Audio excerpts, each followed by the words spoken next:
Perkenalkan, nama saya Nikomang Winda Natalia, INPM 1933121218, kelas D6 Akuntansi.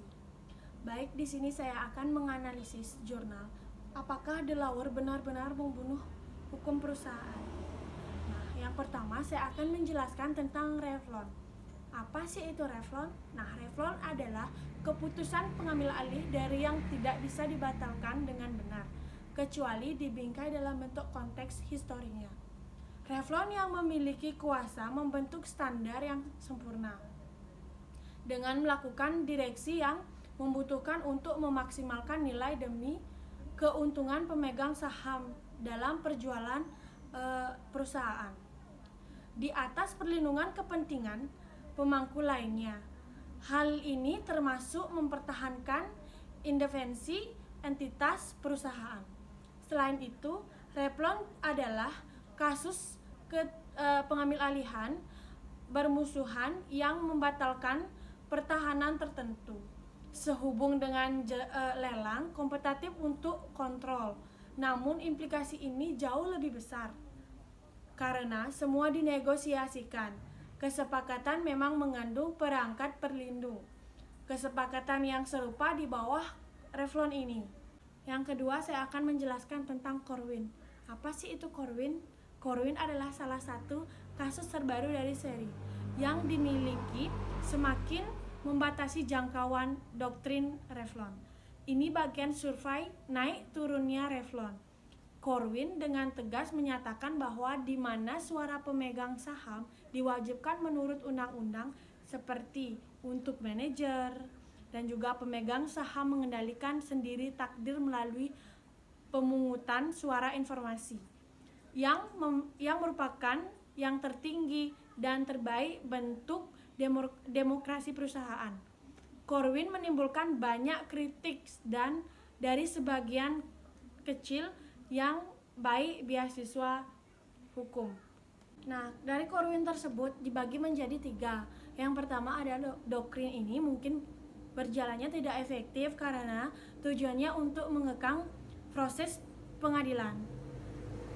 Dan yang kedua ada kritik telah merugikan logika internal doktrin Corwin karena menciptakan hubungan arus pendek dalam solusi pemegang saham.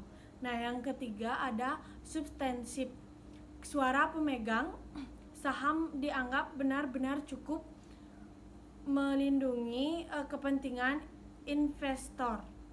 Yang terakhir saya akan menjelaskan tentang analisis Corwin v KKR merupakan salah satu kasus dari banyak kasus yang bertujuan untuk mengurangi kesepakatan pajak dalam Mahkamah Agung yang diwakili oleh litigasi tanpa dasar. Hal ini dianggap sebagai salah satu hal yang paling banyak keputusan hukum perusahaan yang penting di tahun 2000-an. Nah, banyak komentator hukum melihat Corwin sebagai anak poster dari proses yang berkelanjutan yang telah dilabeli dengan tegas dengan ekspresi seperti Delaware's Rectors, jatuh Delaware's Death, dan juga sebagai kematian hukum perusahaan. Pandangan arus Corwin adalah kemunduran dalam perlindungan pemegang saham. Nah, dalam artikel ini menantang pandangan tersebut dari pendapatan bahwa perlindungan pemegang saham dalam revisi kesepakatan Mahkamah Agung belum tiba-tiba lenyap.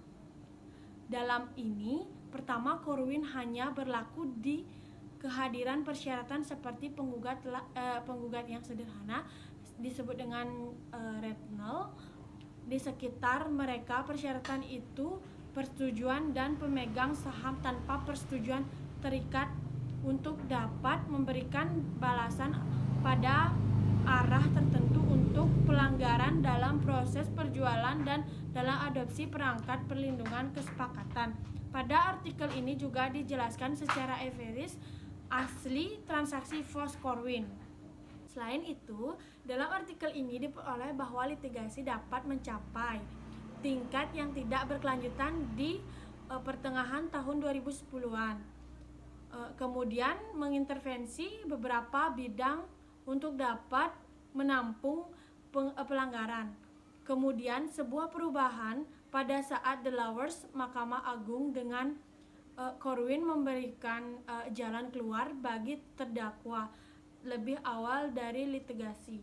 Selain itu, hal ini terjadi jika transaksi tidak tunduk pada sebuah kewajiban standar yang disetujui oleh pemungutan suara yang diinformasikan sepenuhnya. Corwin dalam hal ini dipandang sebagai pengadilan Delaware yang akhirnya menetapkan sebuah standar yang berbeda. Salah satu penawaran bidder yang tidak ada alternatif yang pernah dilakukan kepada pemegang saham.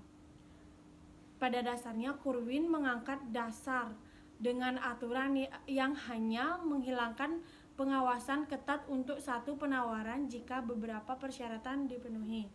Selain itu, dalam hal ini kegelisahan pengadilan untuk dapat menebak penawaran adalah bisa dimengerti.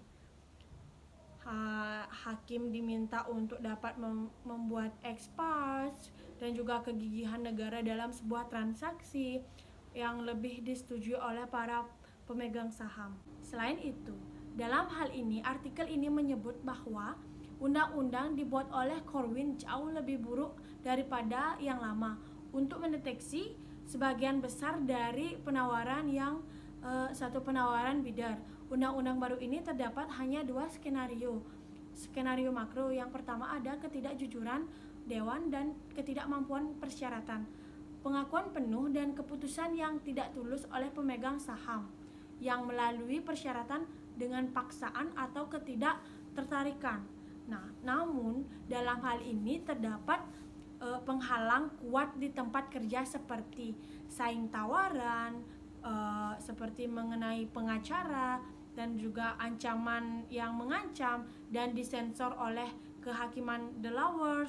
Hal ini membatasi perencanaan transaksi yang sama kuatnya dengan mereka lakukan sebelum Corwin. Hal pertama adalah ketidakjujuran dewan menyebabkan kurangnya pengungkapan penuh yang diwakili sebagian besar dari apa yang hukum pra-Corwin sudah sanksi. Beberapa kasus Revlon juga memutuskan mendukung penggugat secara keseluruhan atau sebagian. Sekitar pengungkapan Revlon adalah keputusan pengambil alihan yang tidak bisa dibatalkan dengan benar kecuali dibingkai dalam konteks historinya. Hal ini termasuk ketidak mengejutkan Delaware. Pengadilan terus sibuk memerintah untuk penggugat dalam jenis kasus. Hal pertama yang tidak bisa diubah. Kemudian hal kedua adalah untuk memenuhi persyaratan pertahanan dari Corwin. Profil harus berasal dari pemegang saham yang tidak tertarik. Dalam hal ini, waktu yang akan memberitahu hakim jika persyaratan ini dianggap serius. Jika mereka menegakkan perusahaan dapat memiliki dua pilihan, yaitu tunduk pada pemungutan suara yang serius kondisinya atau menghadapi resiko yang diadili di bawah Revlon. Dalam persyaratan ketidaktertarikan yang lebih menuntut, Corwin akan lebih bertindak sebagai peneliti default. Dalam langkah-langkah itu seharusnya diambil untuk dapat melarikan diri dari Revlon. Ketiga, sehubung dengan persyaratan pelaksanaan tidak masuk akal bahwa logika orang-orang kudus dan orang-orang berdosa yang menebus hukum Delaware akan menahan diri dari sanksi proses untuk yang entah bagaimana dapat dilakukan dan tidak dilibatkan pelanggaran penggugat undang-undang. Hal ini lebih menghormati dewan. Setelah proses yang buruk, hakim mungkin akan mengambil langkah-langkah untuk dapat membuktikan mereka menafsirnya persyaratan pelaksanaan dan juga persyaratan lainnya secara ketat. Sekian presentasi saya mengenai materi apakah Delaware benar-benar membunuh hukum perusahaan. Jika saya ada salah kata, mohon dimaafkan. Saya tutup dengan Paramasanti. Om Santi Santi Santi Om. Terima kasih.